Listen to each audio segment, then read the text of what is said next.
Après plusieurs années de croissance soutenue et d'atteinte de sommets historiques, l'immobilier traverse aujourd'hui une période plus délicate. Nous vous faisons part de notre vision de la situation, vue du terrain, accompagnée d'experts, mais aussi de personnes qui n'y connaissent rien du tout. En suivant ce podcast, nous vous présenterons des agents immobiliers de toute la France, de tous les réseaux indépendants, et également des entrepreneurs, des passionnés qui changent la vie des gens au quotidien, comme toi. L'objectif de cette expérience est de vous partager nos passions comme nous les vivons, d'échanger et d'apprendre avec vous. Conscient de mes limites et soucieux de vous offrir le meilleur, je me suis entouré d'experts passionnés. La première personne que je vous présente sera mon complice tout au long de cette aventure. Il est exceptionnel et ma vie sans partage n'a pas de sens, alors je vous l'offre. Tu es Christophe Al-Youssef, tu as 44 ans, tu es dirigeant du groupe Rive Droite Rive Gauche Immobilier depuis 20 ans et consultant de l'émission Proprio à tout prix diffusée sur les chaînes du groupe M6. Tu as transmis ta passion à des centaines d'agents immobiliers, accompagné des performeurs. Voilà pour ta présentation, mais l'émotion et les rapports humains ayant une grande place dans ta vie et dans notre vision à tous les deux, voici la personne que j'ai le plaisir de côtoyer. Tu es marié, père de 2 enfants, petit bonhomme charismatique au physique que l'on n'oublie pas. Tu marques les esprits par ta personnalité bien trempée, toujours avec le sourire, comme tu l'as là. Tu t'attaches aux personnes et souhaites les voir réussir et s'épanouir à tes côtés. Touchant et sincère, tu es incapable de dire non. Tu promets des choses que tu ne peux pas réaliser et investi de ta mission, tu finis par les faire. Tu es enthousiasmé d'un rien. De tes origines syriennes, tu as pris le Yallah Spirit. Quand nous te disons « Oh non, on laisse tomber », toi tu réponds « Mais non, c'est bon, on y va ». La profession a beaucoup de chances de t'avoir. Je suis Michael Coelho, accompagné de Christophe Al-Youssef et je vous souhaite la bienvenue dans Dis-nous tout, on efface tout. Dis-nous tout, on efface tout. Ah, carrément cette intro, j'ai tellement hâte de tourner le prochain podcast. C'est vrai ? J'adore. Christophe, t'es dans l'immobilier depuis tes 25 ans ? Non, ça fait 25 ans. Depuis, ça fait 25 ans et depuis tes 19 ans. Exactement, c'est ça. Et tu as commencé l'IMO parce que tu voulais travailler en costard cravate. Voilà la petite anecdote pour commencer. Voilà, c'est ça, quand tu racontes les anecdotes aux amis, après ça ressort comme ça. C'est là, ok, je prends note. Ok. J'ai une mauvaise nouvelle pour toi, il n'y aura rien qui sera effacé, même si on dit qu'on efface tout. C'est juste le principe en fait. Allez, vas-y, explique alors. Non, c'est vrai que j'avais 19 ans, j'étais en fac de droit et je voulais rentrer dans le monde du travail. Et la seule chose que je voulais à ce moment-là, en plus de gagner de l'argent, en fait, je voulais 2 choses pour être précis. Un, travailler en costard-cravate, c'est vrai. Et c'était pourquoi le costard-cravate ? C'était pour l'image ? Parce qu'à l'époque, ça avait une connotation. À ce moment-là, quand tu as 19 ans, c'était l'image de la réussite, de quelqu'un de. Et la deuxième chose qui était indispensable pour moi, c'est que je voulais absolument être payé à la commission. C'est-à-dire que je voulais pas de plafond sur ma rémunération. Si je travaillais bien, je voulais avoir la récompense qu'elle allait avec. Et si j'en glandais pas une, tant pis pour moi. Mais c'était important de pas avoir quelque chose de fixe, que je travaille bien ou pas bien, quoi. D'accord. Tu voulais que le fruit de ton travail t'apporte plus si jamais tu mettais plus d'investissement, plus de cœur, plus de tout. Exactement. Et c'est un des principaux avantages de ce métier, c'est qu'effectivement, la rémunération est proportionnelle. Alors, pas malheureusement au travail, mais à nos résultats. D'accord. Mais en règle générale, le travail amène des résultats. Donc, bien sûr. Et tu as commencé où du coup ?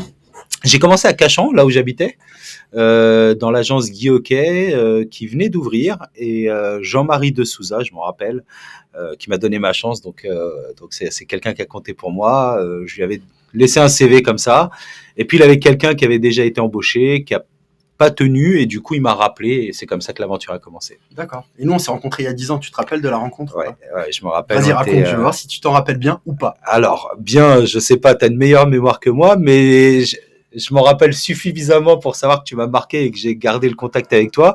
Tu travaillais à l'époque pour Archideco, qui venait d'arriver en France. Archideco, c'était une société qui proposait des homestaging, la première société d'ailleurs qui proposait du homestaging virtuel. Et donc tu étais venu nous présenter à l'époque avec mon acolyte Arnaud ce service qu'on a adopté d'ailleurs. Alors je sais pas si c'était par rapport au service ou par rapport au fait que tu nous l'avais bien présenté, mais s'en est suivi une collaboration de 2-3 ans avec Archideco. Et après, tu es un ancien de Century aussi, moi aussi. Enfin, on s'est découvert plein de choses en commun, avant tout nos valeurs d'ailleurs. Ouais. Bon, c'est bien si tu te rappelles de ça. Ça ressemblait à ça. Hein. Tu t'en rappelles pas plus. Si, je me rappelle que la première fois, tu avais un problème avec ta voiture et on avait décalé. On s'était revus et puis c'est vrai qu'après on a eu plein de choses à se dire tout de suite. Ah ouais, ça je me rappelais pas de la voiture, mais je te crois sur parole. Pour moi, perso, c'était pas un échange commercial où je venais vendre quelque chose. J'ai vraiment senti que je te passais une vision, quelque chose, une façon de voir les choses et que toi t'as adopté et ça t'a parlé tout de suite. Ouais, mais c'est pas un hasard si toi as travaillé pour Archidéco qui était précurseur en la matière, et si moi, à mon niveau, j'ai accroché avec Archidéco parce que j'ai toujours eu une vision effectivement de chercher à faire des choses différemment, à faire autre chose que ce que tout le monde fait, et je crois qu'aujourd'hui c'est devenu même ton leitmotiv. Comment tu dis exactement? Vas-y. Je sais pas, c'est quoi? C'est d'abattre les vaches sacrées. Tuer Je les crois vaches que sacrées, on tuer a les pas à vaches dire sacrées. ça. Ah, pourquoi? Parce que on peut pas. Ah non, j'aime bien moi ce concept. vrai? Non, faudra l'expliquer effectivement Faire pour une que les gens révolution. comprennent. Mais non, enfin quand tu m'en parles, c'est en fait l'idée, c'est qu'il y a beaucoup de dogmes dans l'immobilier, des choses qu'on a l'impression de ne pas pouvoir toucher. Et c'est vrai que t'aimes bien toi passer outre et créer des choses qui n'existent pas encore. Et c'est vrai que c'est un peu mon leitmotiv aussi, quoi. D'accord, bon, c'est trop bien là-dessus. T'as monté toi ton agence il y a 20 ans. Tu te rappelles des débuts ou pas? Ouais. Le début, la première année, comment ça s'est passé? Ce que tu voulais faire? Ouais, c'était avant tout une aventure humaine que j'avais vécue avec mon beau-papa de l'époque, le papa de ma fiancée. Donc on avait créé cette société. En fait, c'est parti du fait que j'avais plus envie de travailler selon. Alors encore une fois, je le remercie, Monsieur De Souza, mais il avait sa vision de l'immobilier, j'avais la mienne, et on était arrivé au bout d'un moment où elles étaient plus compatibles, et je voulais mettre en place ma vision de l'immobilier. Et donc c'est pour ça que j'ai créé l'agence à Sèvres sous franchise Keops à l'époque, donc en 2003. D'accord. Et ça a été très très compliqué le début. Très compliqué. Pourquoi? C'était le marché?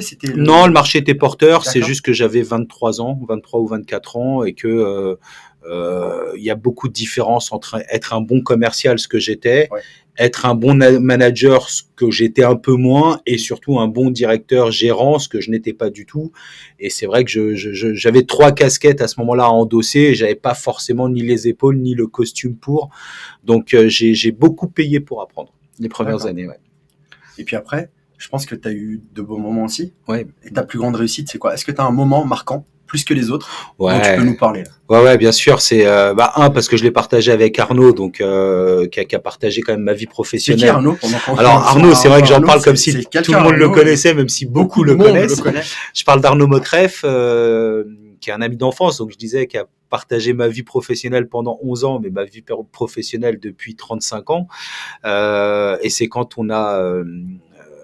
quand il a performé dans le réseau Century 21 en finissant meilleur vendeur en chiffre d'affaires et meilleur vendeur en unité de vente, en unité tout court, et qu'on s'est retrouvé au Palais des Congrès à être célébré, etc., qu'on est monté ensemble sur scène, et c'est vrai que c'était un moment qui était une sorte de concrétisation. Je sais pas comment dire, mais les étoiles. Ouais, vraiment. Le truc, c'est l'épanouissement.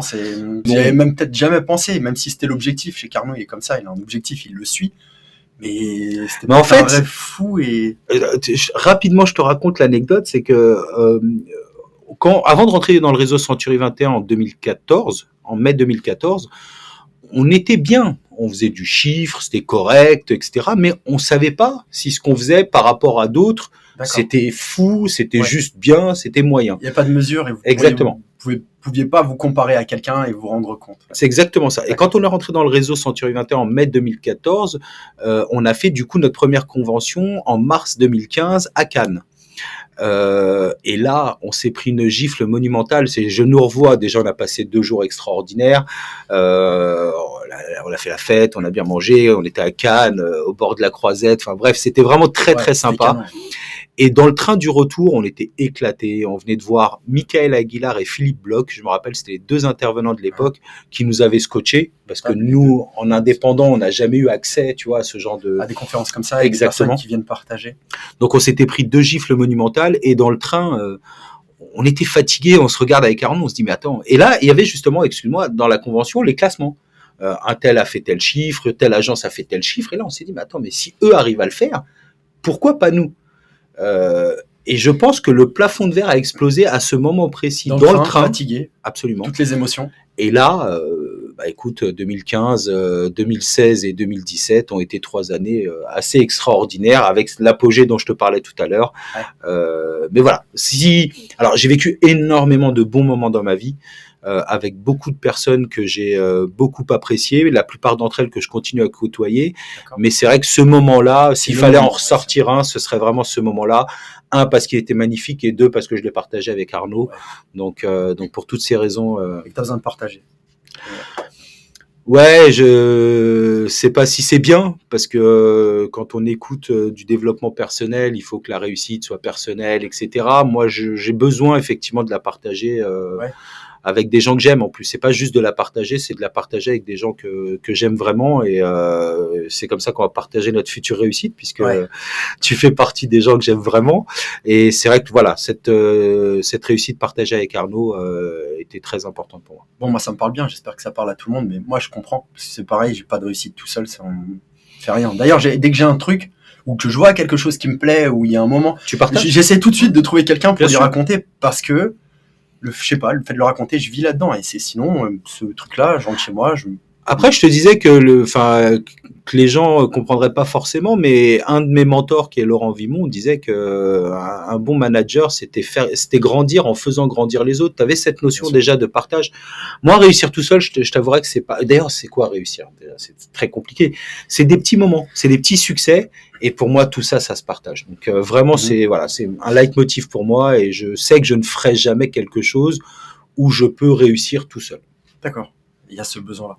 On a eu ton meilleur moment, ta plus grande déception, tu t'en rappelles? Ça t'a marqué? Tu veux nous en parler ou tu veux pas? Non, non, non, franchement, Ouais, de c'est toute façon, gentil. t'es face après, tu m'as promis. Hein. Ouais. Non, c'est juste que j'ai rien qui me marque. Il y a eu des grosses difficultés, notamment financières. Enfin, c'est plus là dans ma vie de chef d'entreprise que dans ma vie d'agent immobilier, en fait, que j'ai connu des moments difficiles. Dans ma vie d'agent immobilier, c'est le métier. Il y a des hauts, il y a des bas. On se prend des grosses gifles monumentales. On a des bonheurs intenses. Enfin, Ouais. c'est le métier qui fait ça. Ça fluctue et C'est ça. fort. Ouais, ça descend bas, ça monte très haut. Très bien. Mais c'est le métier d'entrepreneur que j'adore, qui me fait vraiment, pour le coup, là aujourd'hui, je me positionne d'ailleurs plus en tant qu'entrepreneur qu'en tant qu'agent immobilier, puisqu'on entreprend dans plusieurs domaines, Mhm. notamment ensemble. C'est quelque chose qui est assez excitant parce que on doit manger maintenant, donc faire du chiffre là tout de suite pour pouvoir faire tourner les boutiques, etc. Mhm. Mais tout en mettant en place des projets qui, eux, vont éclore un peu plus tard. Donc il faut avoir cette vision, on est en permanence Ouais. en train de jongler entre cette vision à court terme, cette vision à moyen et long terme. Ouais.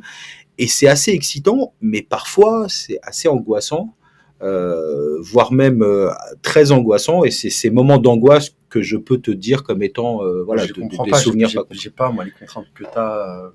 J'ai pas. C'est pas aussi lourd, donc je peux pas me mettre à ta place. Attends, je pense vraiment, un entrepreneur, pour moi, c'est pas forcément quelqu'un qui a une SARL, 15 employés, etc. Quelqu'un qui est tout seul, un solopreneur, comme on dit, peut avoir ces mêmes sentiments d'angoisse. Alors, Ouais. pas à la même échelle, je te l'accorde, mais cette vision de manger maintenant tout en mettant en place un plan pour plus tard, je pense que quel que soit l'entrepreneur, du petit solopreneur jusqu'à Jeff Bezos, je pense que c'est la réalité pour tout le monde, quoi. D'accord. Bon, on va faire un truc. Tu vas imaginer, tu fermes les yeux ou pas. On revient 25 ans en arrière. Christophe, plus beau, plus maigre, plus de cheveux. Et Ah, c'était bien. ah, c'était bien. Ouais. Essaye de voir. Est-ce que tu t'imaginais comme ça? Est-ce que tu imaginais ton parcours? Est-ce que tu imaginais que ce parcours ressemblerait à celui qu'il est aujourd'hui? Assez, ouais. Assez, oui, parce que moi, ce que je voulais, c'était m'ancrer et m'enraciner quelque part. Ce que j'ai fait en arrivant à Sèvres au départ, que je ne connaissais pas du tout. T'étais pas de Sèvres. Non, moi, je suis de Cachan. D'accord. Et simplement, alors pour le coup, c'est vraiment par respect pour Jean-Marie de Souza qui m'avait donné ma chance chez Guy Hockey que je n'ai pas ouvert mon agence à Cachan, pardon. D'accord. Alors que je connaissais tout le monde. Enfin, moi, j'ai vécu à Cachan, j'ai fait du foot, j'ai fait ma scolarité. Ça aurait été commercialement beaucoup plus simple pour moi Plus d'ouvrir à facile. Cachan, mais vraiment, je me voyais pas me mettre en face de la personne qui m'avait donné ma chance. Ok. Donc ça, c'était C'est à quelque ton chose honneur, d'exclu, ça. voilà. Et quand j'ai rejoint le réseau Keops, on a simplement fait une étude de marché qui m'a montré que Sèvres, aux portes de Paris, à proximité immédiate de Boulogne, était un marché potentiellement très intéressant. Mhm. Et c'est comme ça que je suis arrivé à Sèvres. Et une fois que je suis arrivé à Sèvres, ce qui m'intéressait, c'était vraiment de m'ancrer dans la durée. Et oui, si je ferme les yeux, que je regarde hier et où est-ce que j'en suis aujourd'hui, je suis plutôt content du chemin qui a été parcouru. D'accord. Mais ça ressemble à ce que tu voulais. Est-ce que tu avais vu ou pas? Alors, c'est un des problèmes que j'avais quand j'avais 23 ans, c'est que je n'avais pas forcément de vision aussi lointaine, tu vois. C'est notamment, c'est ce qui a rendu les choses aussi difficiles. J'étais pas comme aujourd'hui avec cette volonté d'avoir des objectifs précis, savoir vraiment vers quoi t'avançais. À l'époque, tout ce que je voulais, c'était faire de l'argent. D'accord. Pour parler clairement, Ouais, j'ai non, ouvert mon agence pour gagner de l'argent. Point. Basta. former, ça a toujours été dans mon leitmotiv. Encore une fois, monter une équipe. Ça faisait partie de ton chemin quand même. Absolument. On l'a fait. Donc c'est là où je te dis que je considère que, mais je peux pas te dire que quand j'avais 23 ans, je me voyais, voilà, où est-ce que je serais quand j'aurais 44 ans ou 45 ans. J'avais pas forcément d'idée. Donc je suis juste satisfait de là où j'en suis aujourd'hui. En fait. T'aimes bien dire. Ouais. Si je ne suis pas bien quelque part, je pars. Ouais, ça c'est. Je m'y retrouve. Moi, ça me parle parce que même personne à un endroit ou à un autre, avec les mêmes capacités, avec pas tout la même pareil, chose. mais je peux m'éteindre ou m'allumer et ça change tout. Mais des centaines Explique-moi, d'exemples parce que moi, comme ça me parle et toi, tu le dis souvent. Et... Ouais, moi c'est mon leitmotiv parce que, on est sollicité en permanence sur des projets, sur des associations, sur plein de choses, et je pense que c'est important d'être épanoui dans l'endroit et dans le business dans lequel tu es. Et si tu ne l'es pas, j'ai du mal à comprendre les gens qui y restent malgré tout. Quel que soit le business, quel que soit le statut, et qui se plaignent et qui sont malheureux, etc. C'est la peur, non ? Peut-être. Mais peut-être pas. Moi, je suis quelqu'un, j'ai cette peur. Pas de partir, ça c'est pas un problème. C'est pour moi partir et l'inconfort, c'est une zone de confort. L'inconnu. J'en ai pas besoin. Ouais, mais moi, tu me connais. L'inconnu et l'inconfort, je le prends. C'est quoi qui te fait peur alors ? D'échouer, de rater, Mais j'étais élevé à coups d'échecs sans rien réussir. D'ailleurs, on dit tout le temps, ceux qui réussissent sont ceux qui échouent le plus. Donc, tu prends Michael Jordan ou des grands gars comme ça. Moi, j'attends encore de réussir parce que échouer, j'ai déjà bien fait. Ouais, mais même si on se l'est dit, on apprend. C'est de l'apprentissage puisque j'en tire des leçons et ça m'a, à chaque fois, je fais un peu mieux et à chaque fois, je comprends et j'apprends et c'est la réalité. Mais ça, c'est un dogme aussi que je partage complètement. C'est les échecs qui t'amènent à la réussite. Et alors, je dis pas qu'il faut avoir beaucoup d'échecs pour réussir, mais clairement, quand tu as un échec, en tout cas, c'est un chemin vers la réussite. Mais pour en revenir au dogme de t'es bien où tu t'en vas, si la peur de l'échec, c'est ce qui t'anime. Bah, en n'étant pas bien dans un endroit, c'est là où quand même tu te mets le plus en difficulté, moi je le j'ai plus pas ce en problème potentiel d'échec. Parce que je pense que c'est des personnes qui ont besoin de sécurité, ça c'est encore un autre truc, et qui ont peur de ce qu'elles vont trouver après. Ça c'est quelque chose, moi je le rencontre pas personnellement. Je suis pas bien, je m'en vais, j'essaye, je suis prêt à tomber, à rebondir. Mais encore une fois, je peux tout comprendre. C'est juste à ce moment-là, viens pas te plaindre, viens pas râler, viens pas tout ça. Voilà, c'est juste ça. C'est à la limite, c'est un choix qui est respectable. Faut l'assumer. Comme tous les choix qu'on fait dans la vie, je pense qu'il faut les assumer et que si tu choisis de rester alors que t'es pas bien, soit. Mais à ce moment-là, assume. Moi, l'idée c'est que tout le monde soit bien. Tous ceux qui font partie de l'environnement, que tout le monde puisse en bénéficier et se lever, être content le matin d'être là et aussi se sentir capable d'aller plus loin, de se dépasser, de s'épanouir. C'est pas que gagner de l'argent, même si bien sûr tout le monde essaye de gagner de l'argent. Je te rejoins sur un point qu'on a déjà évoqué et moi, ça me parle bien.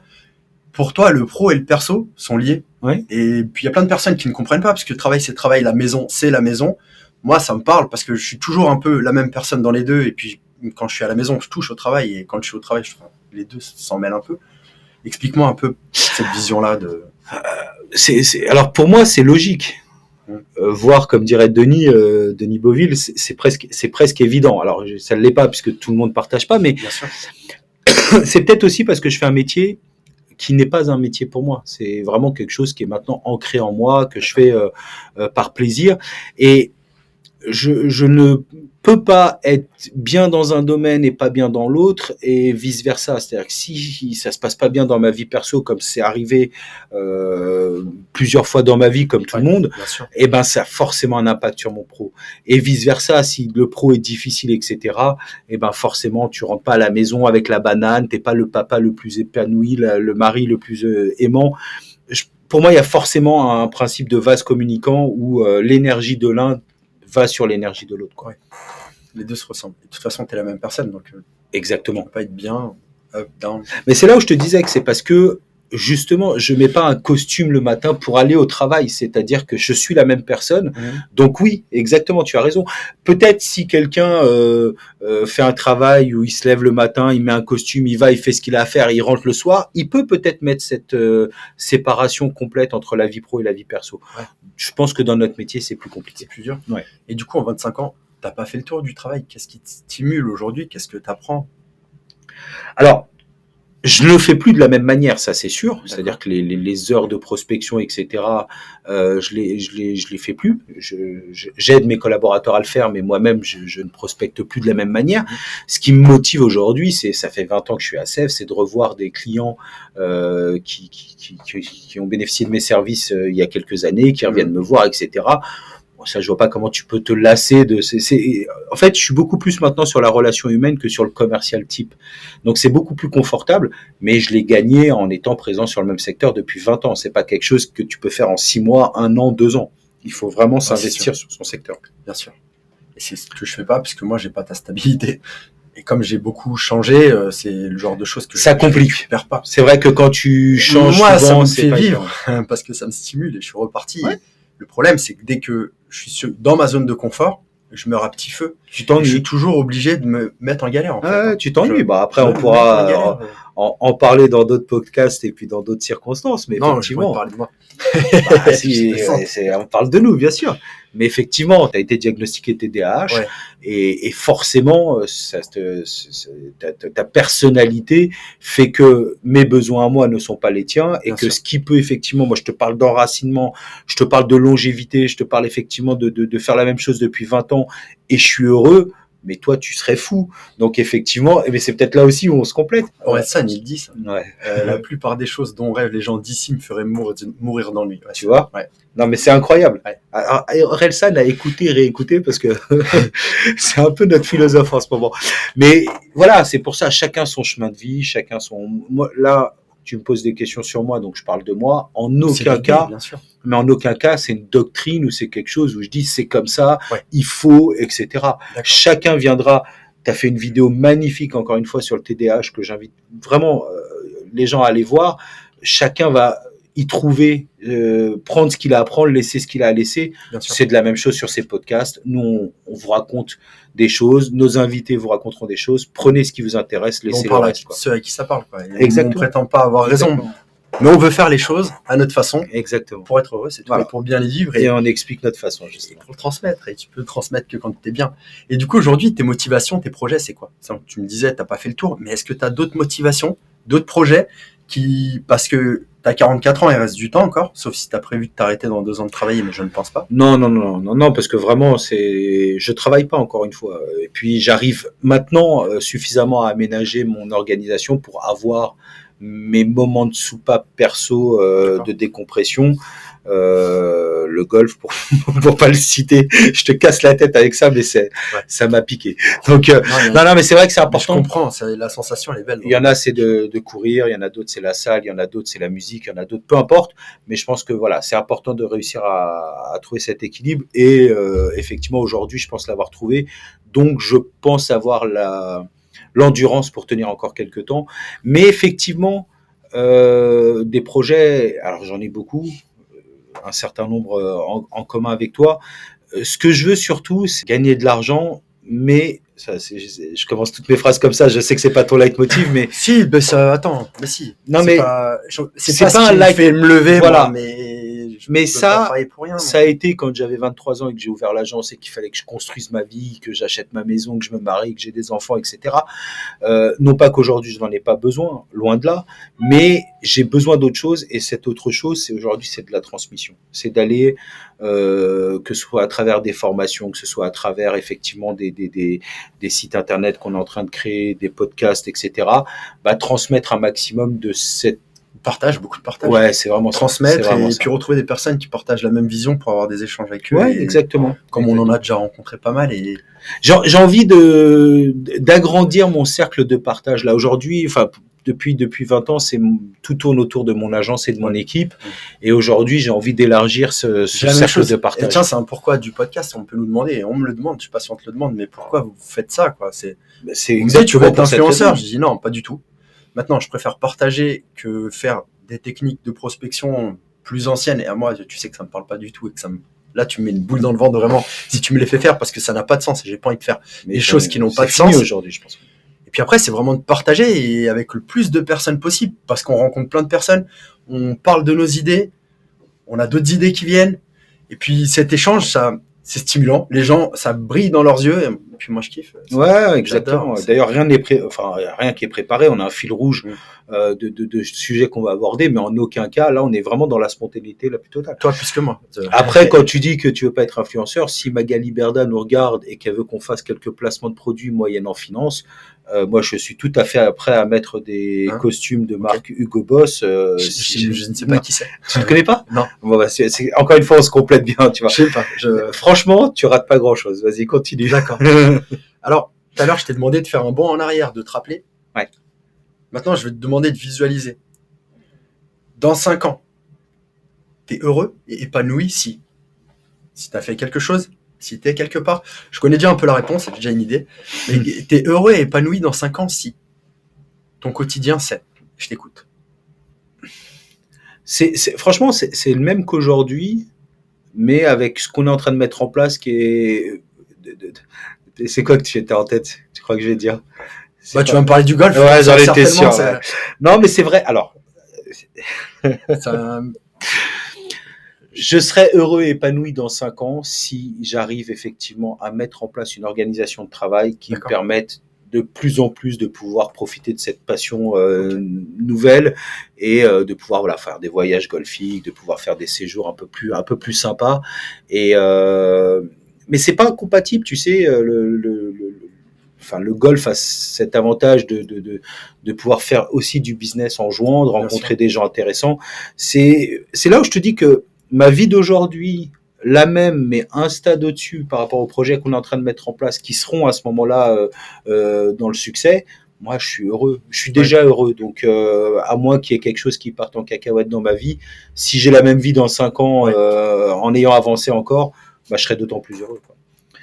Mais c'est vrai que, tu vois, pour répondre à ta question, tu m'aurais posé, là, il y a 25 ans, j'étais sur le pro. Aujourd'hui, quand je fais cet exercice que tu me demandes de transposer dans 5 ans, j'ai plus l'image de mes enfants, j'ai plus l'image de ma famille, j'ai plus l'image de moments personnels. Et c'est justement ma réussite professionnelle. Aujourd'hui, je veux qu'elle me serve à pouvoir avoir des moments personnels de meilleure qualité et même en quantité, les deux. C'est-à-dire de meilleure qualité, mais aussi plus nombreux. Et là, je serais vraiment heureux. Ouais, absolument. En optimisant ton temps, t'optimisant toi-même. L'efficience, d'ailleurs, encore une fois. Beaucoup de mindset, je crois que c'est un truc qui nous réunit, parce qu'il y a deux écoles, il y a deux visions. Il y a ceux qui ne peuvent pas voir ça parce que c'est les gourous, et c'est vrai, c'est des gourous. Ok. Après, tu prends ce que tu veux et tu laisses ce que tu veux. Puis il y a ceux qui se disent, j'ai envie de changer des choses chez moi, et ça se change pas tout seul, donc il faut bien faire quelque chose. Et tu démarres ou par le mindset, ou alors, sauf si t'as un mental d'enfer déjà de base, sans, mais bon, c'est rare quand même. Moi non plus, je connais pas. C'est rare. Non, je pense que effectivement alors on en discute souvent, c'est un peu galvaudé le mindset aujourd'hui. Donc, mais c'est comme tout. Prends ce qui te parle, laisse le reste et juste applique. Voilà, la seule chose, et c'est un problème que j'ai. Hein, donc, encore une fois, tu vois, quand je te dis, je suis pas dans le donnage de leçons, etc. Je parle spontanément. Ouais. Je suis le premier à, quand je lis une phrase mindset qui me parle, d'avoir l'impression d'avoir compris et appliqué cette phrase. Or, pour l'instant, la seule chose, c'est que je l'ai lue et que je suis d'accord avec. Oui. Mais il y a tout un cheminement pour que cette phrase devienne une action. Et c'est là où tu réussis. C'est quand tu transformes ces principes de mindset en action. Tant que ça reste de la psychologie, tant que ça reste de l'automotivation, tant que ça reste à l'intérieur de toi, ouais, ça t'amène nulle part. Nulle part, ouais. T'as juste un sentiment de... T'as une phrase que tu répètes comme un imbécile. Ouais, exactement. et comme tu le dis, en plus, on a l'impression de l'avoir fait. C'est ça qui est dangereux avec la psychologie. C'est que le cerveau peut te donner cette impression que parce que tu as compris quelque chose, tu l'as fait. Mais non, c'est deux choses différentes. Tu peux comprendre quelque chose, mais après, il faut le mettre en pratique. Et c'est là où tu regardes nos amis formateurs qui te disent que sur les formations, tu vas retenir peut-être 10% de ce que tu as vu en formation, alors que tu as compris pratiquement tout ce qui t'a été transmis, ouais, mais tu vas ne mettre en place que 5 à 10% de ce que pratique, tu as appris. C'est compliqué. C'est très compliqué. Bien sûr, et les jours passent, et puis c'est pareil, si tu ne le fais pas tout de suite. Mais tout à l'heure, on parlait de performeurs. Les vrais performeurs, c'est ceux qui font. C'est ceux qui passent à l'action, c'est ceux qui mettent en place des choses. La psychologisation de l'action est très dangereuse, parce que tu as l'impression d'avoir fait les choses. Je te donne un exemple concret. Je dis à mes collègues de faire une relance acquéreur. Tu as celui qui va prendre son téléphone et qui va passer 50 appels bêtement, et je mets des gros guillemets parce qu'en réalité c'est extrêmement intelligent, et il y a celui qui va commencer à préparer un tableau Excel, les trier par ordre alphabétique, par budget, par type de recherche, Et à la fin de la etc. journée, Et à la fin de la journée, il en a levé. levé 3, Ouais. alors que l'autre, il en a levé 300. Et D'accord. cette différence-là, c'est ça qui va faire qu'il y en a un qui va performer. Et l'autre, quand bien même il a tout compris, quand bien même il a tout, mais dans l'action, il n'y a pas, quoi. Et c'est la seule chose qui fait fonctionner, c'est l'action. Absolument. Dis, j'aimerais bien avoir ton point de vue. Je crois que ça, on n'en a pas parlé. Mais aujourd'hui, comme toutes les modes, il n'y a que des passionnés de l'immobilier. Alors, le gars, il travaille depuis 2 semaines, il est passionné depuis toujours. Et pour toi, sur 10 personnes, il y a combien de passionnés de l'immobilier et il y en a combien qui viennent uniquement pour la promesse de gagner de l'argent et puis c'est tout, quoi. Pas forcément. Alors, pas forcément que pour gagner de l'argent, mais cette passion de l'immobilier ou de la relation humaine. Ouais. Effectivement, mais même moi, parfois, je peux dire ça et ne pas forcément le penser foncièrement. C'est très fluctuant. Mais c'est vrai que je reçois beaucoup de candidats en entretien où qu'est-ce qui t'amène à vouloir faire de l'immobilier ? À cette question-là, on me répond mais j'ai toujours adoré l'immobilier, c'est une passion, et puis les relations humaines, etc. Ouais. Et puis quand tu es confronté à la réalité après, tu vois que c'est un vrai métier. Un vrai métier. Qui nécessite effectivement de l'aimer, qui nécessite d'aimer être en contact avec des gens. Qui nécessite aimer les émotions des gens aussi, parce que les émotions vont dans tous les sens. Exactement. Et ça se passe d'une personne, avec une personne, ça se passe d'une manière, et avec une autre, c'est complètement à l'inverse. Et puis, bienvenue dans le monde de l'humain, comme dit l'autre. C'est exactement ça. C'est ce qu'il y a de plus dur, c'est qu'on est en contact avec l'humain. Mais des vrais passionnés de l'immobilier, allez, si tu me demandes sur 10, je te dirais peut-être 1,5, 2, grand maximum. Mais effectivement, 10 sur 10 se prétendent être passionnés par le métier. C'est pas vrai. Tout le monde. C'est pas vrai. Tout le monde. Ouais. Et je connais d'excellents agents immobiliers, de très grands performeurs qui n'aiment pas du tout ce qu'ils font. Bien sûr. Vraiment. Mais qui ont trouvé un métier qui a plein d'avantages, que ce soit sa gestion du temps. Ils ont trouvé leur motivation. Mais exactement. Mais t'es pas obligé d'aimer ce métier pour réussir, par contre. Ça, c'est vrai. Souffle un peu. En 2 minutes chrono. Je te mets 2 minutes, je mets le chrono. Tu me parles du marché immobilier depuis le début de l'année en accéléré. Je veux que tu ailles vite. Et tu me fais ça en 2 minutes chrono. Je sais pas, C'était trop facile d'en parler normalement. Il fallait que tu me mettes à challenge. Tu vas vite. 2 minutes. On est le 1er janvier 2023. Le marché immobilier. 2023 et tu me parles jusqu'à aujourd'hui, jusqu'au mars 2024, 1er janvier 2023 jusqu'à mars 2024. Tu as 2 minutes, tu me racontes le marché immobilier, je veux pas en rater une miette et je veux que ça aille vite. Pas de souci. Non, mais écoute, c'était cousu de fil blanc ce qui s'est passé en 2023, puisque dès septembre 2022, on avait les premiers signes déjà. Il y a eu un ralentissement très important du marché en 2023, dû à une hausse des taux, le taux d'usure, etc. Je pense que je vais pas perdre des secondes à expliquer ça. Mais ce qui est dommage, c'est que tout est tombé en même temps et que ça a créé un vrai blocage. Et ce blocage-là, depuis le 1er janvier 2024, est en train de sauter, puisque de toute manière, les gens ont besoin de se loger, que les taux d'intérêt sont en train de baisser, et que le marché, depuis le début de l'année, je le trouve très dynamique et très intéressant. Très technique, mais ça, c'est plutôt positif s'il me reste un peu de temps. Ah oui, ça va. Il reste du temps. Ouais. J'aime beaucoup le marché qu'on est en train de vivre aujourd'hui, parce que te ramollis pas quand même. Hein. Non. J'aime beaucoup le marché qu'on est en train de vivre aujourd'hui parce que certes, il y a du business, mais contrairement à avant, il suffit pas de mettre une annonce sur SoLoger ou sur Le Bon Coin pour avoir un acheteur et faire une vente. Il y a quand même une vraie technicité à avoir et ça, j'aime pas le mot, mais ça nettoie un peu le marché de gens qui s'y sont retrouvés plus par opportunité. Ah pardon, je te coupe. Vas-y, non, vas-y. Parce que ça fait un peu le Karcher de Sarkozy, c'est pas très joli, le nettoyage on parle de gens, tu vois. Donc, mais c'est vrai que beaucoup de gens sont venus à l'immobilier en se disant c'est facile, j'ai mon cousin qui vend, au lieu de donner ça l'info, je fais une vente, je réseau un réseau de mandataires, je prends 75% de la com et je suis agent immobilier. Dieu merci que c'est beaucoup plus compliqué que ça. Et aujourd'hui, il faut être un vrai professionnel pour réussir dans le métier. D'accord. Bah c'est bon, on est 1h30, c'est bon, t'as tout dit. Ouais, j'ai tout dit. Le marché immobilier va comment alors? Tu le sens comment là pour... Là, je te dis, depuis le début de l'année, je le sens vraiment porteur. Il y a, les acquéreurs reviennent. Enfin, il fallait vivre quand même 2023 pour voir la différence. Je pense 2023 chaud. Ceux qui nous écoutent l'ont vécu aussi. Ouais. On a passé des journées entières sans avoir un seul appel d'acquéreur. Ça n'existe plus aujourd'hui. D'accord. Quand on rentre des belles affaires, exclusivité, au prix, bien commercialisé, belles photos, etc. Eh ben, ça sonne. Nickel. 2 minutes. Bravo. Tu me parles souvent dans nos échanges du marché après Covid. que c'était une anomalie, des taux anormalement bas, des prix anormalement hauts. Quand tu parles d'anomalie, dis-moi un peu plus là-dessus. Tout simplement, on avait des taux d'intérêt à moins de 1%. Enfin, ça n'existe pas. C'est-à-dire qu'à ce moment-là, j'ai la chance de côtoyer de près le crédit mutuel, donc on échange beaucoup sur ces trucs-là. Au moment où les banques prêtaient à 1%, elles achetaient l'argent plus cher que ce qu'elles ne te le prêtaient. C'est-à-dire qu'elles prêtaient à perte. C'était évidemment une situation qui n'était pas amenée à perdurer. C'était juste pas possible. Le problème qu'il y a eu, c'est qu'on est passé de 1 à 5 en 12 mois. C'était beaucoup trop violent comme remontée. Mais d'être entre 2,5 et 5%, c'est la norme depuis les 20 dernières années. Tu regardes la moyenne des taux d'intérêt, on a toujours été dans ces eaux-là. Moi, j'ai acheté à 5,5% en 2011. Alors, certes, les prix étaient plus bas, et ça, c'est aussi l'un des rares effets positifs de ce qui s'est passé en 2023, c'est que on est revenu à des prix qui étaient quand même un peu plus cohérents. Il y a une telle envolée post-Covid. Jusqu'où ça pouvait aller, visiblement pas beaucoup plus loin puisque les prix sont en train de baisser, mais des taux d'intérêt normaux à des prix normaux, aucune raison que ça marche pas. D'accord.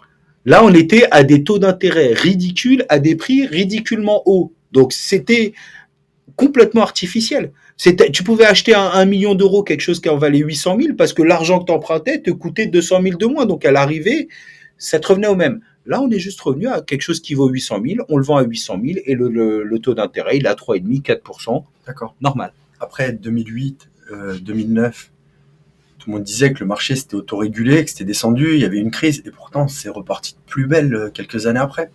Est-ce que ça va pas refaire ça encore? Parce qu'on dit que maintenant, les prix ont corrigé, que c'est devenu plus cohérent. Et ça va pas repartir encore à la hausse dans 5, 6? Non, mais si, bien sûr. Ça va continuer. Non, mais attends, mais ça, c'est le principe, c'est comme la bourse, c'est comme l'immobilier. Si tu pars en 2000 et t'arrives en 2030, t'as forcément une augmentation. Mais dans ce laps de temps-là, tu vas avoir des périodes comme on a connu. Alors, comme tout. Pas comme ça en immobilier, contrairement à la bourse, c'est l'avantage, parce que c'est quand même beaucoup plus linéaire, mais tu peux avoir des petits accidents, comme on est en train de connaître, où effectivement les prix se régulent, mais ils vont repartir à la hausse, parce que poussés par une demande plus importante, peut-être une baisse des taux d'intérêt, même si on reviendra jamais à 1%, mais là on est à 3,8%. Ça m'étonnerait. Mais là, on est à 3,8. Si tu arrives à 2,9, ça fait déjà un écart qui peut justifier effectivement une hausse des prix. Oui, dans 10 ans, l'immobilier coûtera plus cher qu'aujourd'hui, c'est sûr. Ça va encore monter. Quand tu parles du marché immobilier, tu dis souvent c'est le marché parfait parce qu'il s'autorégule. Ouais, parce que c'est vrai, je suis d'accord avec moi. En fait, je trouve que c'est un des rares marchés, quand tu y réfléchis, pour pas dire le seul, où le produit, l'offre et l'acquéreur, la demande, se rencontrent parfaitement. Et s'ils sont d'accord, il y a vente. S'ils sont pas d'accord, il n'y a pas vente. Donc, pour qu'il y ait vente, il faut que ça se régule et que les deux se mettent d'accord. C'est là, dans ce sens-là, où je te dis que c'est un marché parfait qui s'autorégule en permanence, puisque si ce qui est offert est trop cher, il n'y aura pas de demande. Pour choper la demande, il faut que l'offre baisse ses tarifs. Et là, tu rejoins l'offre. Donc, on est en permanence en train de réajuster le marché pour que l'offre rejoigne la demande. D'accord, je te propose quelque chose. Je te donne 10 idées de business immobilier. Okay. Bonne ou pas bonne, c'est comme ça, c'est des trucs balancés. Okay. Tu me dis si c'est une bonne idée, pas une bonne idée. Ça te va? Je te donne mon avis en tout cas. D'accord. Acheter un bien un peu au-dessus du prix du marché, mais sur un marché bas, en voulant en tirer une plus-value quand le marché va remonter. C'est-à-dire que tu achètes un truc un peu trop cher, mais sur un marché qui est bas, et tu te dis de toute façon quand ça va remonter, ça va se vendre. Est-ce que c'est le moment d'acheter tout et n'importe quoi ou pas? Alors si la question c'est bonne idée ou pas bonne idée, non, c'est pas une bonne idée d'acheter au-dessus de la valeur réelle. Maintenant, je peux comprendre la logique de se dire, mais uniquement si c'est une résidence principale, si tu veux. C'est-à-dire que ce bien-là me plaît, il est certes un tout petit peu au-dessus de la valeur qui vaut réellement, mais comme je vais rester 10-15 ans dedans, de toute manière, les 10 000 euros que j'ai payés en trop aujourd'hui, je m'y retrouverai plus tard, etc. Ça, je peux le comprendre. Okay. Mais de là à dire que c'est une bonne idée, non. Non, c'est pas une bonne idée. Alors. Non. D'accord. Acheter des parkings en queue de programme qui ne se vendent pas parce qu'ils ont des défauts, mais en faire des stationnements moto et les louer. Oui, j'ai vu. On a vu la même émission. Ouais. Alors, c'est une bonne idée Mais moi, voilà, franchement, couper une place de parking en 4 pour gagner 60 € par mois, D'accord. oui, c'est rentable. Si certaines personnes n'ont pas beaucoup, par exemple, de budget et que elles veulent optimiser leur investissement, c'est une bonne manière de le faire. Mais c'est beaucoup de travail pour, voilà, à l'arrivée, même si la rentabilité est à 2 chiffres, on parle de sommes qui restent quand même pas très importantes. D'accord. Acheter pour l'investissement dans une copropriété mal entretenue avec une ambiance pourrie.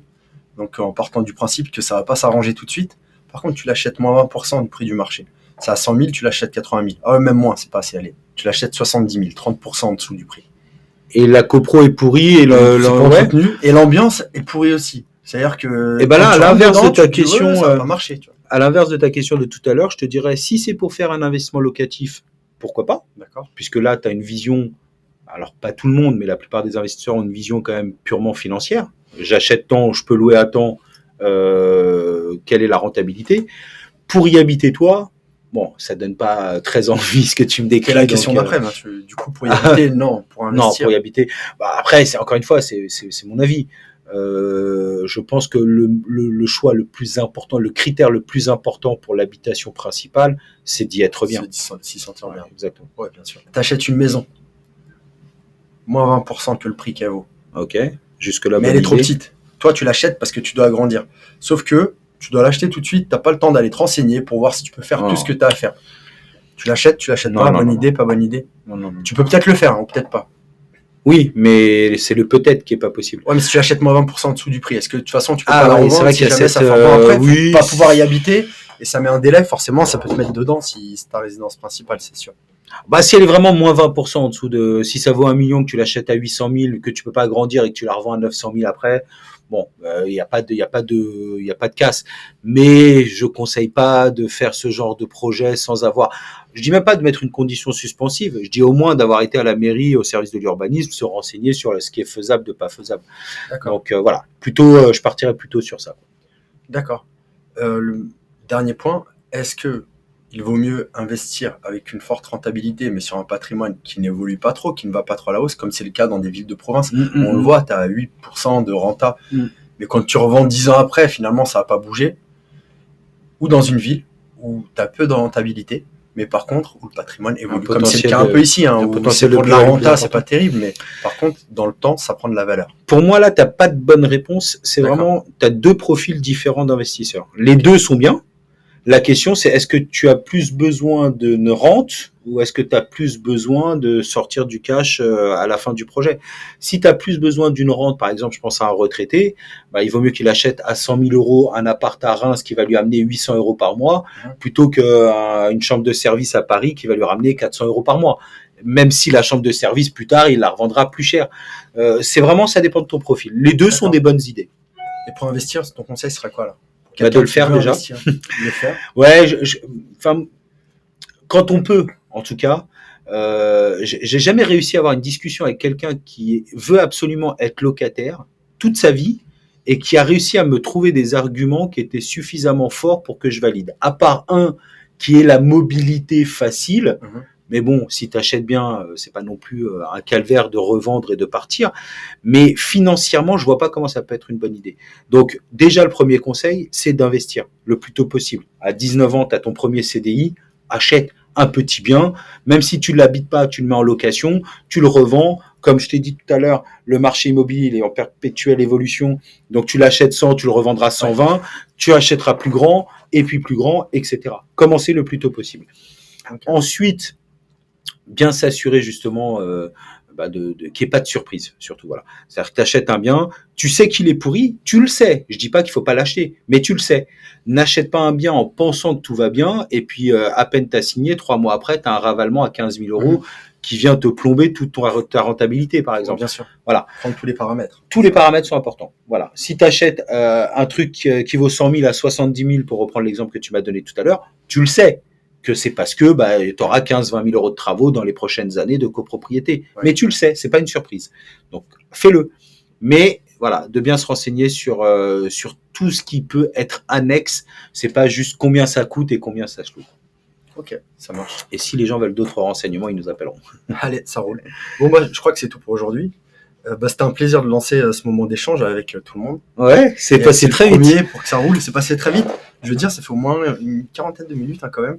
Dans le prochain épisode, la prochaine fois qu'on se revoit, on va rencontrer une personne que j'ai plaisir moi à présenter.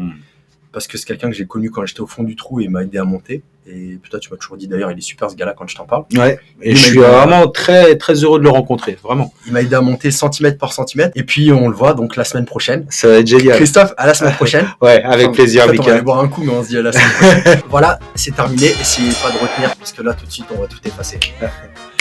Sorry. Christophe Al Youssef. Aloha, c'est Mika.